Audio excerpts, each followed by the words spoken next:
Thank you, Janaki. Friends, you can understand my limitations. I'm not carrying any classroom notes. I'll be just speaking extempo.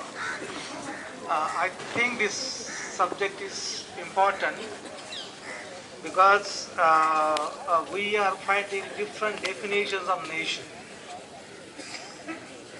Some definitions are not definitions, they are simply unwarranted judgments that we know nations, you don't know. So you have to act according to our understanding of nation. So I get this judgment in Munirka, I get this judgment on the Facebook. A wrestler is asking questions. He's written a poem on how bad things are happening in JNU and the whole nation is in danger. So this is a serious problem that we are actually being confused about the very idea of nation. On the other hand, how does one really understand nation or nationalism? Is it something which belongs to emotions, where easy, free-floating judgments are available? People of any kind can make judgments on JNU students and teaching faculty and non-teaching faculty, as if we don't understand nation, they only understand nation. So one argument is coming, one response is coming from emotions where there is no argument. Now the other response is from here. All of you are gathered here, and I don't know whether I should really speak to you because you already know, you belong to the sphere of argument. Nation and arguments are very closely tied to each other, and therefore you have to really offer a very reasoned, deep response to the idea of nation, and this has to be taken forward, and we have to work not only within ourselves but also in the society, because people are being misled that what is nation is some very devilish construction of the other. Can you really define nation in terms of constructing the other, who is problematic? You cannot. I mean, it will be. If you constructing nation in terms of constructing the other, as a devilish other, would be actually very dangerous, and it will only invite some kind of takeover by the fascist forces. So I think we have to really go with serious thinking about nation. Now, if I am arguing out with you, what is the basis of my argument? How do I understand nationalism and nation? Sorry? Okay. So, how do I understand nation? For understanding nation, I have to first of all imagine nation. Excuse me. Imagining nation, and people are written. I don't want to really quote the scholars. This is not though it is a class, but I don't want to quote the scholars who worked on nation nationalism. Nation has to be imagined, as far as I can understand, in terms of the promises the nation is making and the aspiration it is actually offering to the people. So in 1947, we were actually offered, the idea of nation offered promises to us and actually offer also aspirations to us. So what was the promise? The promise was to really create a decent nation. Nation which is based on not rumors, not insecurity, not any kind of indignity, humiliation. I mean, people right from this whole the agitation started on the campus, we are being seen as somebody who is not fit for staying in this country. There is a growing stigmatization. You can't build nation on this notion of stigma. Look at them, you are actually, those who are actually stigmatizing our community on the campus are actually belittling our scholarship. It is a different thing that we don't require certificate from them. But the promise is to really build nation on decency, some kind of decency. Are we doing that? And to really build that decency, we have made some provision in the Indian Constitution. So there is a close connection between Indian Constitution and nation, which we imagine as a decent nation. Now, what are we aspiring for? We are aspiring for there should be all kinds of asymmetries be eliminated from within the country. Okay.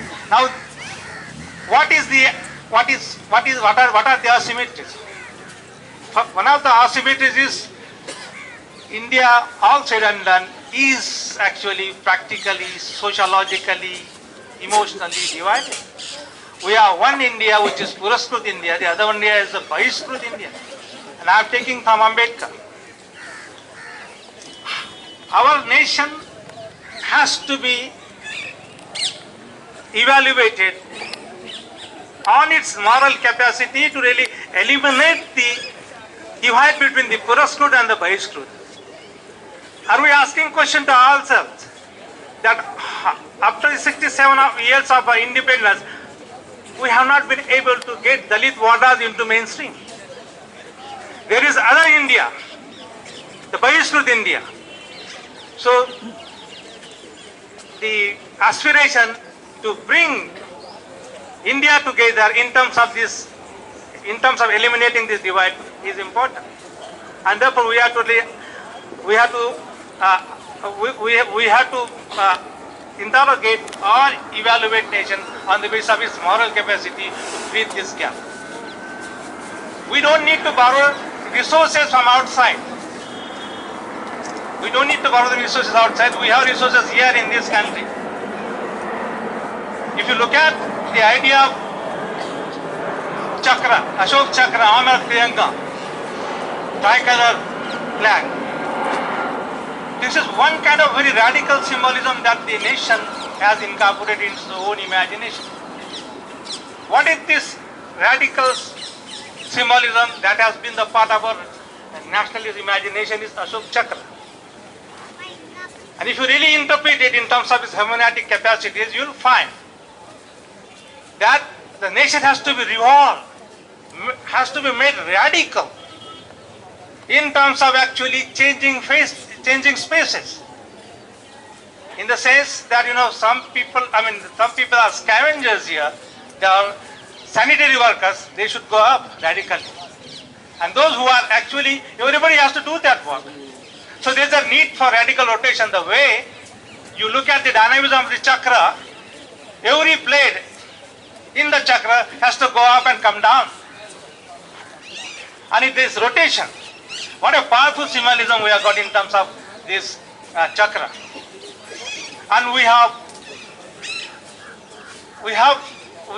to insist on the state to see that this chakra actually acquires that required dynamics. We as young scholars of this university has to ask the political class to what extent they have actually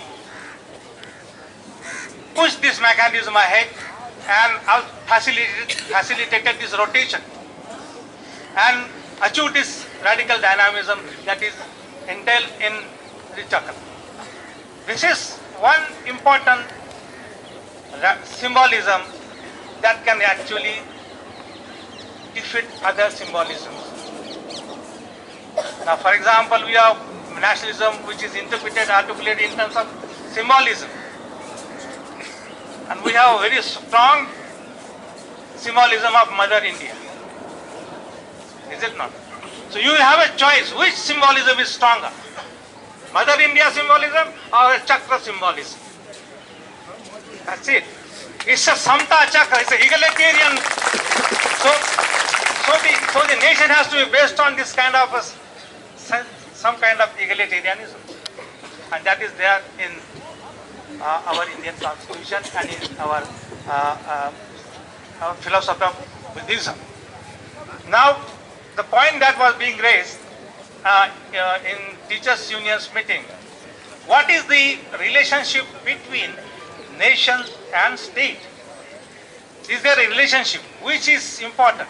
I think the nation with benign forms, benign take as we have mentioned, that nation cannot really downgrade, cannot really treat some people as second-class citizens. And so So nation is the, I mean, if you really want to frame your question within nation, there are scholars who do not want to frame the questions in nation. They are gone beyond nation, post-nationalism, all that. But that's a debatable point, academic point. We can take it up later. But what is important for us to really foreground the normative character of nation. To that extent, I would say we still require to really pitch up our argument within the normative frame of nation. And I am to that extent a nationalist. Because I want a nation which is normative in character, which doesn't really treat people badly. Now, if you really want to sustain and promote, harness this essence of nation, which is normative, Excuse me. nation cannot do it on its own. Does it do it on its own? No. I'll just wait for the aircraft to pass. So nation is an abstract category. As I mentioned to you, nation cannot be defined in terms of the borders alone or the physical character of nation. That is what people do. I mean, that is the dominant definition that they pick up, the dominant character of the nation they pick up. Because that is easy for them to construct the other. The border is a very, very important, weapon in the hands of those who want to create the other beyond the border. And that other is all the time transgressing boundaries. Therefore, you are actually taken for a ride. Oh, look at this. That I am not taking into consideration. What is important in terms of understanding nation is this essence as to how it really actually deals with question of poverty, question of casteism, question of gender. We have never understood. Nation also has a very deep patriarchal angle to it. When the question of caste was being debated outside the nation, in Durban, the government of India said, look here, it is an internal question. It's a family question. Nation is given a patriarchal color. So there is a head sitting at the top. That patriarch is very, very fair in his intention and his intention only. And he will give you justice. So don't take this caste question to the international fora. So there is a deep patriarchal angle to nation. Okay, just there is a Mother India patriarchal angle, there is also other angle to it. What we are interested today, as the thinking being, as argument, I think this is an argumentative collectivity. It is not emotional collectivity, it is argumentative collectivity. Therefore, our responsibility is to really keep this argumentative capacity intact and also enhance it. Therefore, I would always request you, when it is a class going on, slogans are always needed, but in classes, there are no slogans needed. Because you are an argumentative being. You are an argumentative being where slogans are important but not immediately urgent. Okay? So I hope you understand this point. So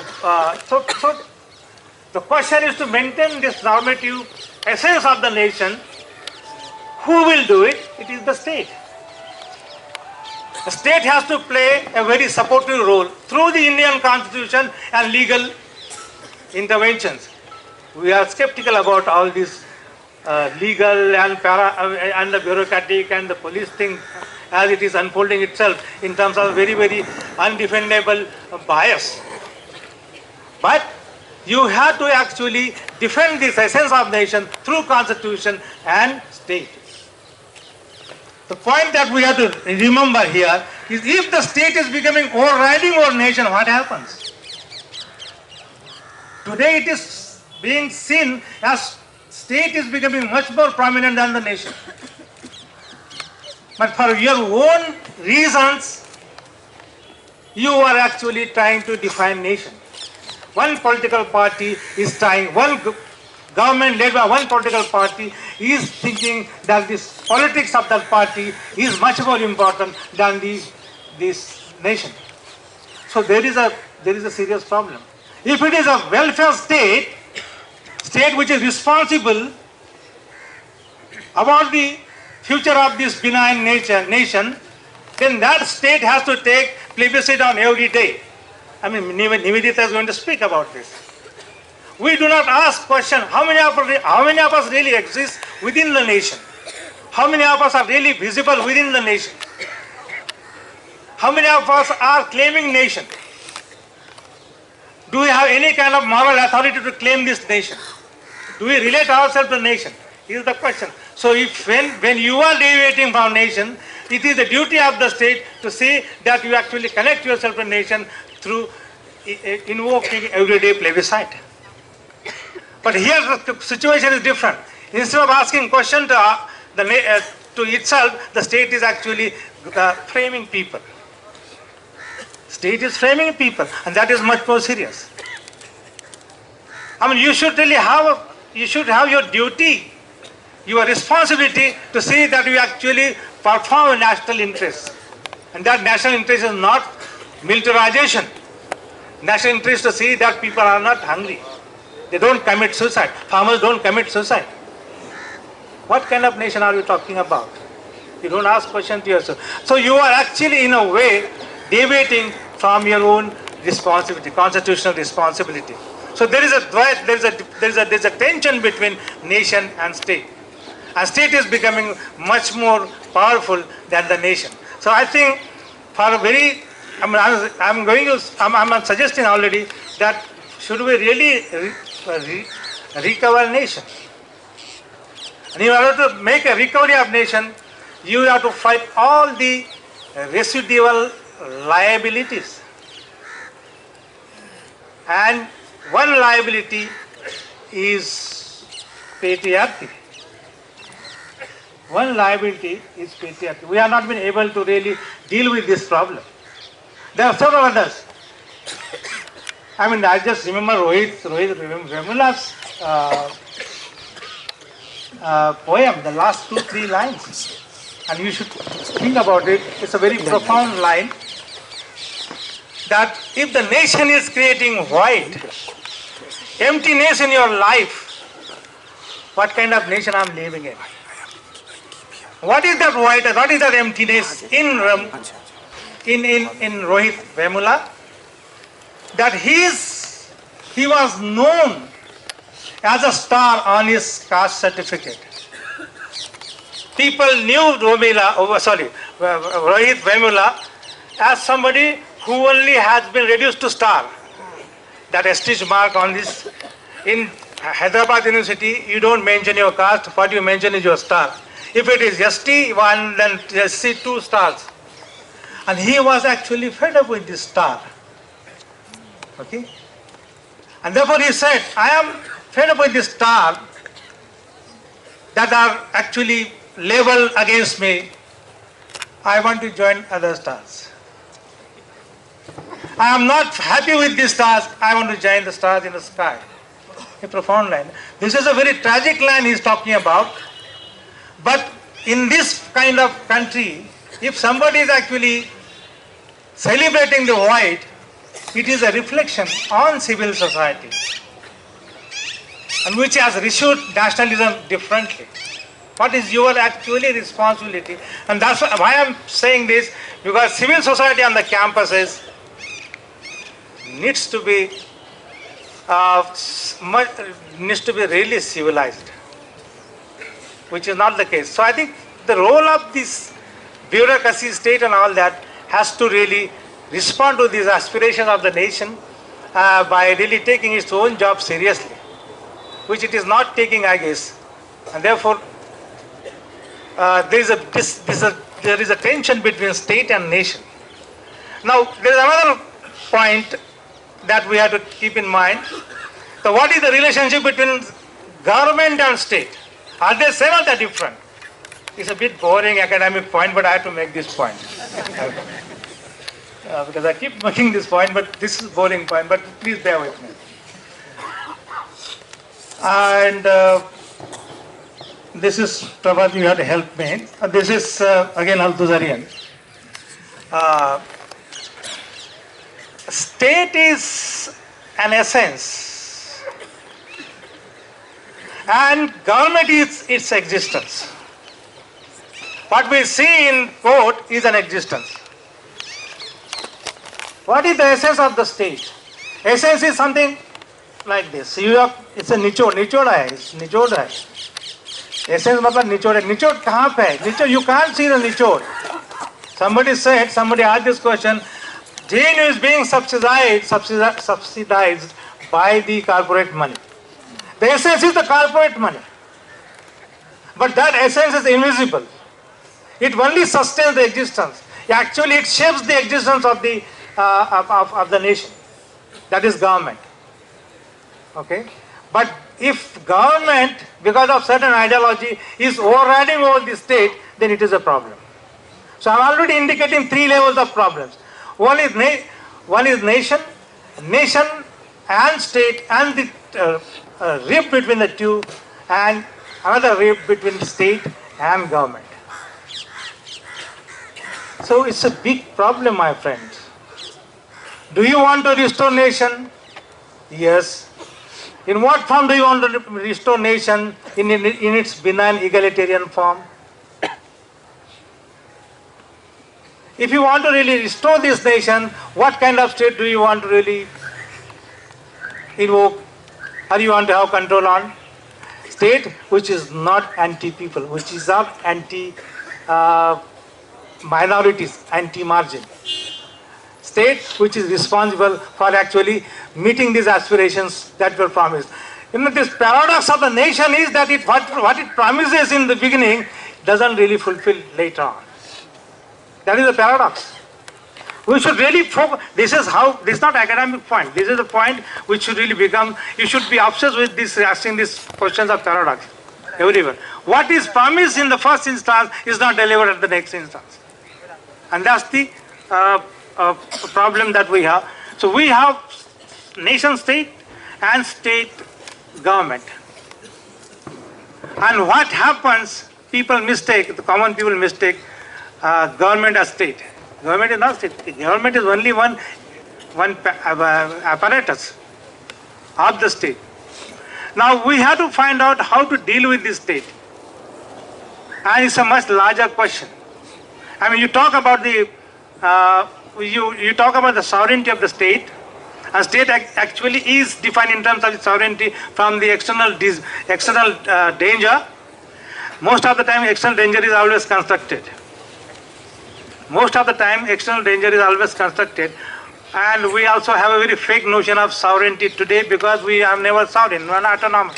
In the neoliberal regime, everything is decided and we just don't know about that thing. The sovereignty of the nation, sovereignty of the state, sovereignty of the nation is actually sustained, articulated by the state. But what about this graded sovereignty? Graded sovereignty is something which again Baba Sahib Ambedkar gave. We are all sovereign against each other. If you are not sovereign, Rohit wouldn't have really committed suicide. We are all sovereign. We actually require somebody inferior to you. This is a continuous.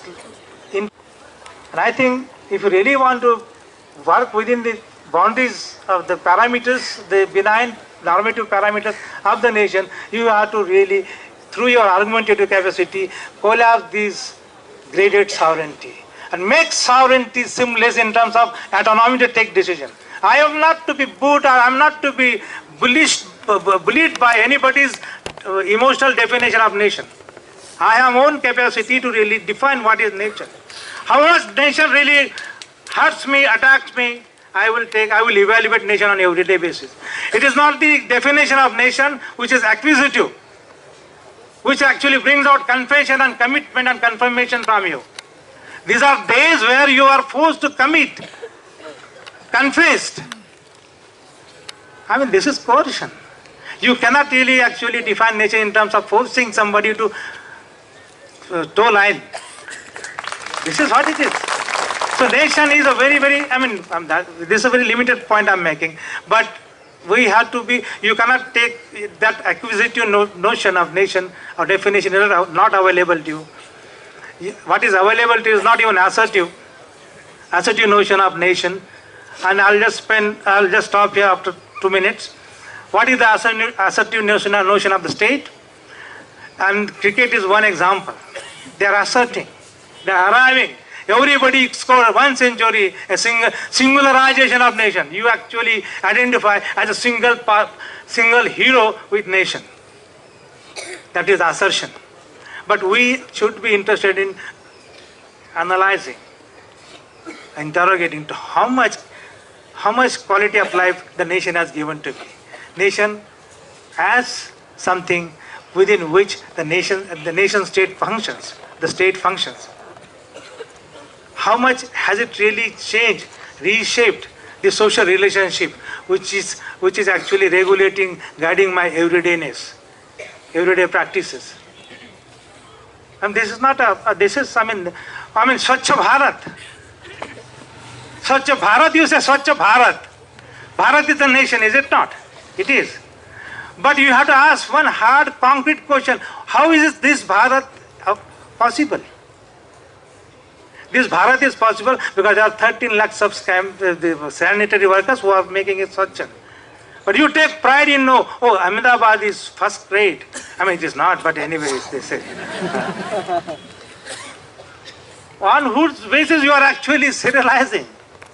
The very idea and identity of Bharat, Swachh Bharat, is based on somebody's concrete labor.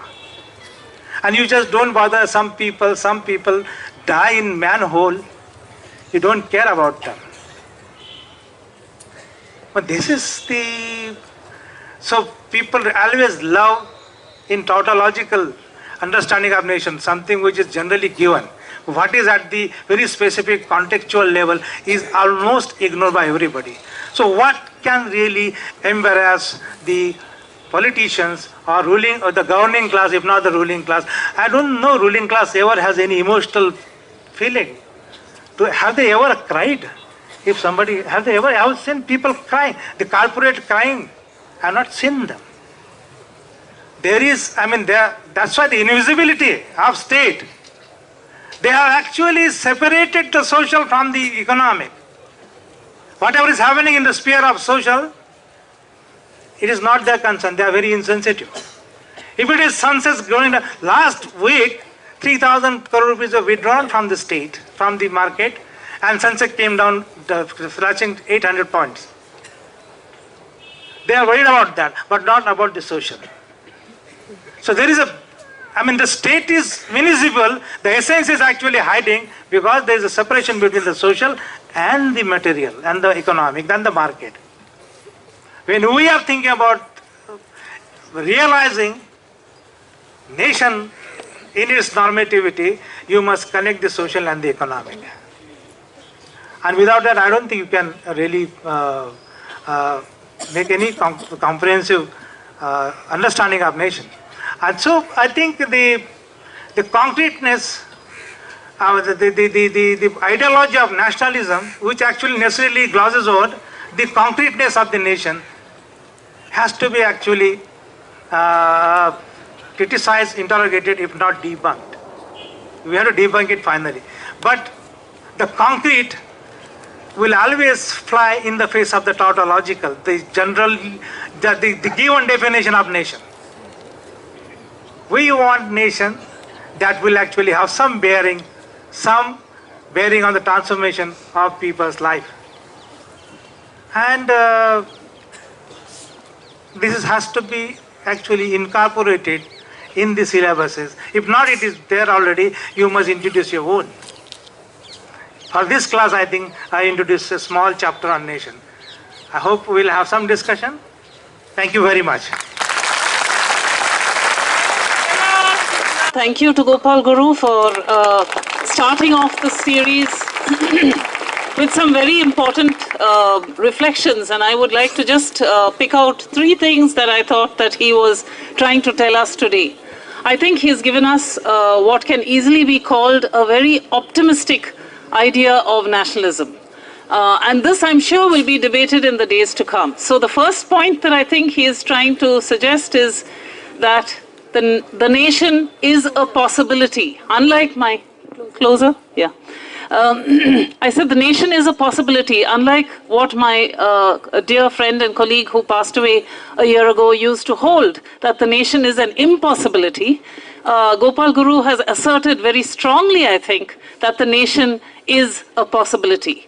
From that flows the second point, I think, although he did not use these terms, I'm putting words in his mouth, he distinguished between what I would call a good nationalism and a bad nationalism. And he is certainly suggesting that what can and must survive is, of course, the good nationalism. Please correct me if I'm wrong, Gopal. Following from that, one might ask, what are the elements or the constituents of that possibly good nationalism?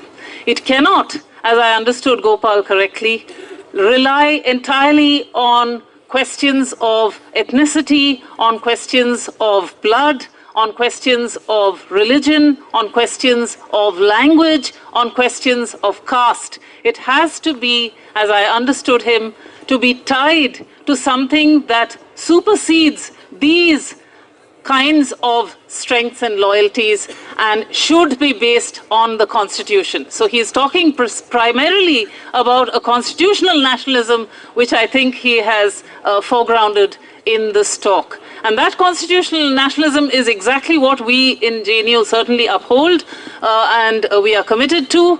We need to clarify further what the features of this constitutional nationalism might be. But I thank him very much for pointing out to us that this nationalism which we are seeing on display, which is being invoked when lawyers in the Patiala House, courthouse complex are saying that my blood boils when I hear a slogan which is pro-Pakistan, we need to ask precisely that question. What is it that is making blood boil on the questions of this nationhood?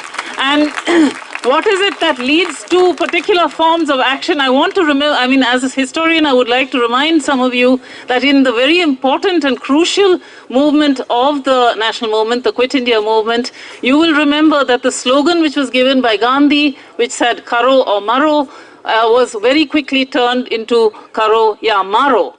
And we know the consequences of Quit India, which was by far the most violent movement in the entire national movement. That said, we need to ask, therefore, what is it that this passion produces, this love of country? What is this love of country based on? We know that the current government is trying to reach out to those those who have sought economic asylum outside this country in trying to restore, as it were, the ties of blood. Is it something that we want to see being established, that form of nationalism? That's, I think, a question that perhaps we can ask in the days to come. Let me not speak more and hand it back. There were 3 points he has made, and he actually was faithful in representing my speech. But I think you have raised this point, the nation as a possibility. I was making this point with the very humble submission that nation, in a very idealistic thinking, is an initial condition, not the absolute condition. Humanity is absolute, universal. As Gandhi, Ambedkar, Tagore, everybody said it. So we are all for that. But as an initial condition, the way we are placed in this very concrete situation, we have to actually find out to what extent can you really acquire a breathing space within the constraints of the nation. Okay, so that is one possibility question. The other question is, and you actually hinted at that who requires nation? That's the crucial question. Those people who have deserted this country in terms of this migration and other things and diaspora, and they are actually nowadays established long distance nationalism, a lot of writing is about that. For them, I mean, I don't know whether they have any stake in this country, but those who are toilers of this country, the Mehnat Kash folk, for them, there is a stake in this nation. They actually want a framework of nation within which they can ask hard questions to economy, society, and the governing class. If there is no framework of nation, no interrogation of these people is possible. Because this is what is required. I mean, can there be, can the peasant, can the workers and landless agricultural laborers, informal sector, workers from informal sector, how are they going to really ask question to nation? If nation is something very, very abstract. They require some kind of a concrete image of nation in front of them. And they can't desert this country, they shouldn't desert this country. I am not in favor of everybody going abroad. They can't go. I mean, we have to actually, we have to really restructure, reformulate the social relationship, which is actually giving a very, very, it's actually giving a bad name to nation. So a nation is an initial condition, not the absolute condition. So these are two points I thought I will make.